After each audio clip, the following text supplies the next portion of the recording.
আসসালামু আলাইকুম ওয়া রাহমাতুল্লাহ। ইন্নাল হামদালিল্লাহ নাহমাদুহু ওয়া নাসাল্লি আলা রাসূলিহিল কারীম আম্মা বা'দ। ফাআউযু বিল্লাহি মিনাশ শাইতানির রাজীম। বিসমিল্লাহির রাহমানির রহিম। কুল্লু বিদআতিন যালালাহ ওয়া কুল্লু যালালাতিন ফিন্নার। সমস্ত প্রশংসা, সমস্ত তারিফ মহান আল্লাহ পাক রব্বুল আলামিনের জন্য, আলহামদুলিল্লাহ। অতঃপর সব রকম দরুদ ও সালাম বিবর্ষিত হোক সেই নবী মুহাম্মদ রাসূলুল্লাহ সাল্লাল্লাহু আলাইহি ওয়াসাল্লামের উপর, যে নবী আমাদেরকে সঠিক দিন দিয়েছেন সাল্লাল্লাহু আলাইহি ওয়াসাল্লাম। তো সম্মানিত সুধী, ক্যামেরা নিয়ে আসো। সম্মানিত সুধী, আজকে আমরা এসেছি দারুল বাকি কবরস্থান। সাইনবোর্ডটা দেখিয়ে দাও। দারুল বাকি কবরস্থানে আমরা এসেছি। তো আমরা আজকে কবর সম্পর্কে হয়তো কিছু কথা বলবো, বা বেদাআত সম্পর্কে কিছু কথা বলবো। মানে আমাদের যে চলিত বেদাআত, আমাদের বাপদাদার ধর্ম, আমাদের যে বাপদাদার ধর্ম আমরা পালন করতে গিয়ে আমরা যতগুলো ভুল করছি, এই ভুলগুলো আমাদের কেমন করে সংশোধন করা যায়, কিভাবে আমাদেরকে মোচন করা যায়, আমরা মোচন করতে পারবো, সে বিষয়ে আজকে আমরা গুরুত্বপূর্ণ একটু আলোচনা করব আলহামদুলিল্লাহ, ইনশাআল্লাহ। তো ওইটা দেখে দাও, সাইনবোর্ড দেখিয়ে দিয়েছো। তো আজকে আমরা এসেছি এই যে দারুল বাকি কবরস্থান। এদিকে আসো, এদিকে আসো, নিয়ে আসো। আপনারা দেখতে পাচ্ছেন এখানে অনেক কবর রয়েছে।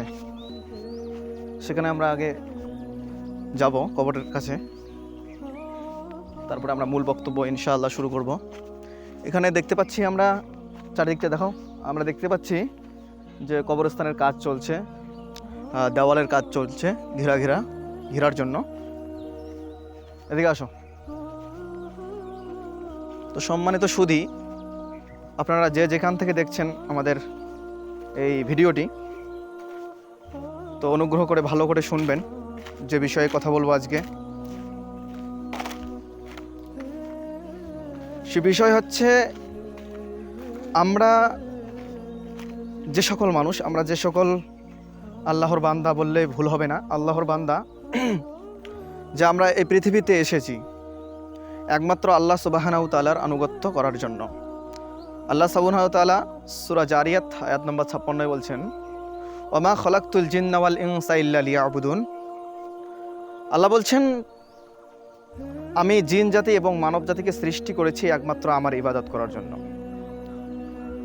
তাহলে আল্লাহ সুবহানাহু তাআলা আমাদেরকে বলছেন যে আমি একমাত্র সৃষ্টি করেছি তোমাদেরকে আমার ইবাদত করার জন্য, অন্য কারো ইবাদত করার জন্য নয়। তাহলে যেমনভাবে আল্লাহ রাসূল সাল্লাল্লাহু আলাইহি ওয়াসাল্লাম যে আমাদের দিন ধর্মকে দিয়েছেন, যে আমাদের সুন্নাহ দিয়েছেন, যে কিতাব দিয়েছেন, হাদিস যাকে বলা হয়, সে হাদিস মোতাবেক আমাদেরকে জীবনযাপন করতে হবে। তাহলে আমরা এই হাদিস মোতাবেক জীবনযাপন যদি করতে পারি, তাহলে আমরা সাকসেস হতে পারবো, নচেত আমরা পারবো না। তাহলে আজকে আমরা এসেছি দারুল বাকি। এই দারুল বাকির যে কবরস্থান, এই কবর নিয়ে আমরা কিছু কথা বলবো, বেদাত নিয়ে কথা বলবো। আমাদের সমাজের মধ্যে দেখা যায় যে আমরা যখন একটা মাইয়াতকে আমরা জানাজা পড়াই, জানাজা দেওয়ার পর বললে ভুল হবে না যে আমাদেরকে জন্ম থেকে নিয়ে মৃত্যু পর্যন্ত এবং মৃত্যুর চলাকালীন যতগুলো বছর আছে, সেই বছরগুলো চলাকালীন পর্যন্ত আমাদের কি বেদাতে পরিণত হয়। যেমনভাবে দেখুন যে একটি যখন বাচ্চা যখন জন্মগ্রহণ করে, যখন এই পৃথিবীতে আসে, তখন তাকে কি 7 দিনের মধ্যে তাকে কি আকিকা দেওয়া হয়। কিন্তু আমরা কিছু কিছু মানুষ আছি, কিছু কিছু আলেম ওলামা আছি, তারা কি করে 7 দিনে না করে তারা 14 দিন বা 21 দিন, তারা চিরজীবনের মধ্যে যতদিন বেঁচে থাকবে তার মধ্যে একদিন। বা এমনও মানুষ আছে, কোনো মানুষ এমনও আছে যে তারা কি করে, যে বিবাহর দিন তারা কি করে, অনুষ্ঠানের দিন, বিবাহর দিন তারা কি করে, কোরবানি দেওয়ার পর তারা বিবাহ করতে যায়। এটা নাকি ওরা বলে যে বিবাহর দিনে নাকি সে আকিকা পালন করলো। নাউজুবিল্লাহ, এটা আল্লাহ রাসূলের সুন্নাহ নয়। এবারে আমি বেশি লম্বা করব না, যে জন্ম থেকে নিয়ে মৃত্যু পর্যন্ত আমাদের বেদাত দিয়েই ভরা। তো সর্বপ্রথম আমি জিয়ারতের দোয়াটা পড়ে নিচ্ছি। আসসালামু আলাইকুম আহলাদ দিয়ারি মিনাল মুমিনিনা ওয়াল মুসলিমিনা ওয়া ইন্না ইনশাআল্লাহু বিকুম লালাহিকুনা নাসআলুল্লাহ লানা ওয়া লাকুমুল আফিয়া। সকলেই এই দোয়াটা পড়বেন। তো কথা হলো যে আমরা যখন জানাজা পড়ি, তখন ইমাম সাহেব বা আমরা মুক্তাদিগণ কি বলি? সর্বপ্রথম সূরা ফাতিহা বলি। সূরা ফাতিহা কিন্তু আল্লাহ সুবহানাহু ওয়া তাআলার কি প্রশংসা। এবারে আল্লাহর রাসূলের আমরা কি দরুদ পাঠ করি, যেমন আল্লাহুম্মা সাল্লি আলা মুহাম্মাদিন ওয়া আলা আলি মুহাম্মাদ কামা সাল্লাইতা আলা ইব্রাহিম ওয়া আলা আলি ইব্রাহিম ইন্নাকা হামিদুম মাজিদ। আল্লাহুম্মা বারিক আলা মুহাম্মাদিন ওয়া আলা আলি মুহাম্মাদ কামা বারাকতা আলা ইব্রাহিম ওয়া আলা আলি ইব্রাহিম ইন্নাকা হামিদুম মাজিদ। এই সমস্ত আমরা কি পড়ি? এই সমস্ত আমরা দরুদ পড়ি। তারপরে আমাদের কি মেন যে দোয়া রয়েছে জানাজার দোয়া, আল্লাহুম্মা গফির লিহাইয়িনা ওয়া মাইয়িতিনা ওয়া শাহিদিনা ওয়া গায়িবিনা ওয়া সগীরিনা ওয়া কাবীরিনা ওয়া যাকারিনা ওয়া উনসানা। আল্লাহুম্মা মান আহইয়াইতাহু মিন্না ফাইহি আলাল ইসলাম ওয়া মান তাওয়াফাইতাহু মিন্না ফাতাওয়াফাহু আলাল ঈমান।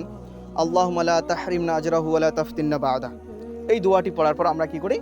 সালাম ফিরিয়ে দেই। তাহলে আমরা অধিকাংশ মানুষ যদি আমরা এই দোয়াটির মানে জানতাম, তাহলে আমরা মাইয়াতকে দাফন করার পর কবরে দাফন করার পর আমরা আরও বিভিন্ন ধরনের মানুষ আছে, সেই মানুষগুলো কি বলে যে সম্মিলিত মোনাজাত। আমরা যদি এই দোয়াটির মানে জানতাম তাহলে আমরা মোনাজাত করতাম না। এই দোয়াটির মানে কি ভাই আমরা সকল কি জানি? আমরা সকলেই জানি না। সকলে কি আমরা অধিকাংশ মানুষ 99% মানুষ, 100-র মধ্যে 99% মানুষ আমরা এই দোয়াটির মানে জানি না। এই দোয়াটির মানে কি শুনুন, একটু আমি বলে দিচ্ছি একটু অংশ। আল্লাহুম্মা গফির, এর অর্থ হচ্ছে কি আল্লাহুম্মা গফির, হে আল্লাহ তুমি আমাকে ক্ষমা করো। লিহাইয়িনা, জীবিত অবস্থায় যারা জীবিত আছে তাদেরকে ক্ষমা করো। আমাইয়িতিনা, যারা মৃত্যুবরণ করেছে তাদেরকে ক্ষমা করো। যে মরে গিয়েছে তাকে তুমি ক্ষমা করো। আমাইয়িতিনা ও শাহিদিনা, যারা এই মাইয়াতের জানাজায় উপস্থিত হয়েছে তাদেরকে তুমি ক্ষমা করো। ও গায়বিনা, যারা উপস্থিত হতে পারেনি তাদেরকে তুমি ক্ষমা করো। ও গায়বিনা ও সগীরিনা, যারা ছোট তাদেরকে ক্ষমা করো। ও কাবীরিনা, যারা বড় তাদেরকে ক্ষমা করো। ও উনসানা, এবং তুমি কি করো? মহিলাদেরকে ক্ষমা করো। তাহলে এখানে আল্লাহ সুবহানাহু ওয়া তাআলা এত সুন্দর একটি দোয়া আমাদের মাঝে উপহার দিলেন যে এই দোয়াটির মানে ছোট থেকে নিয়ে বড়, বুড়ো মানুষ থেকে নিয়ে যুবক মানুষ থেকে নিয়ে মহিলা মানুষ থেকে নিয়ে মৃত্যু মানুষ থেকে নিয়ে জীবিত মানুষ থেকে নিয়ে সবাইকে ক্ষমা করতে বলছেন আল্লাহ। তাহলে আমরা কেমন করে আরো নতুন করে আমরা মোনাজাত চাই বলেন? তাহলে হয়তো আমরা রাসূলের থেকে আমরা বেশি জানি। যদি এগুলো হয় তাহলে রাসূলকে আরও আসতে হবে, আবার একবার আসতে হবে এই পৃথিবীর বুকে।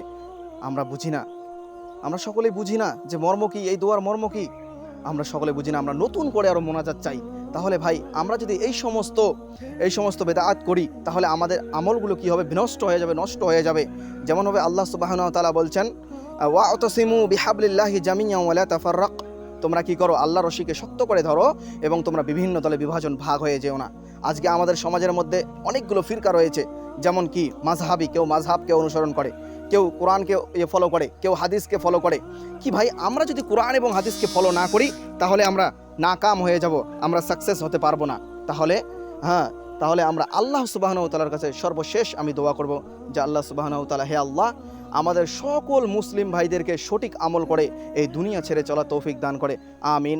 ও আখিরি দাওয়ানা আলহামদুলিল্লাহি রাব্বিল আলামিন। আসসালামু আলাইকুম ওয়া রাহমাতুল্লাহ। দেখা হচ্ছে সামনের ভিডিওতে ইনশাআল্লাহ।